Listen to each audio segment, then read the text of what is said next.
রঞ্জিতনগর এলাকায় ফের অগ্নিকাণ্ড এবং অগ্নিকাণ্ডে ক্ষতিগ্রস্ত হলো একটি বাড়ি এবং তার আসবাবপত্র। গতকাল রাতে রঞ্জিতনগর এলাকায় বৈদ্যুতিক শর্ট সার্কিট থেকে বড়সড় অগ্নিকাণ্ড ঘটে, পুড়ে ছাই হয়ে যায় ঘরের সমস্ত আসবাবপত্র। রঞ্জিতনগর এলাকায় শিশির দাসের বাড়িতে ভাড়াটিয়ার ঘরে বৈদ্যুতিক শর্ট সার্কিটের ফলে এই আগুন লাগে বলে প্রাথমিকভাবে অনুমান। ক্ষয়ক্ষতির পরিমাণ প্রায় 5 লক্ষ টাকা বলে জানিয়েছেন প্রত্যক্ষদর্শীরা। ঘটনাস্থলে দমকলের 2টি ইঞ্জিন। কি বলছেন সংশ্লিষ্টরা, আসুন দেখে নিই। রঞ্জিতনগর একটা বড় এই যে বাড়িতে একটা আগুন লাগছে, খবর পাই আমরা আগরতলা ফায়ার স্টেশন থেকে সঙ্গে কটা ইঞ্জিন আছে আপনার? আমরা মোট 2টা ইঞ্জিন।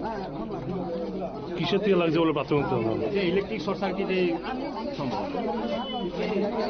এরকম কোনো কিছু পাওয়া গেছে কি? যে হ্যাঁ, আমরা বাড়িতে আসার পরে আমরা কাজ করতে অনেক অসুবিধা হয়েছে। পুরো বাড়ি ইলেকট্রিক শর্টে আছে। কয়টা ঘর?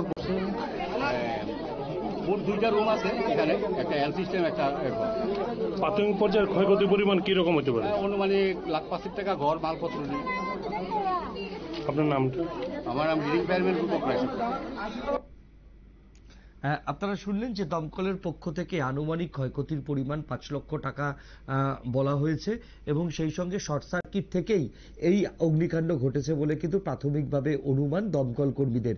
এখন নিয়ে নেব ছোট্ট একটা বিজ্ঞাপনের বিরতির পর ফিরে আসছি আমরা অন্য কোনো খবরে।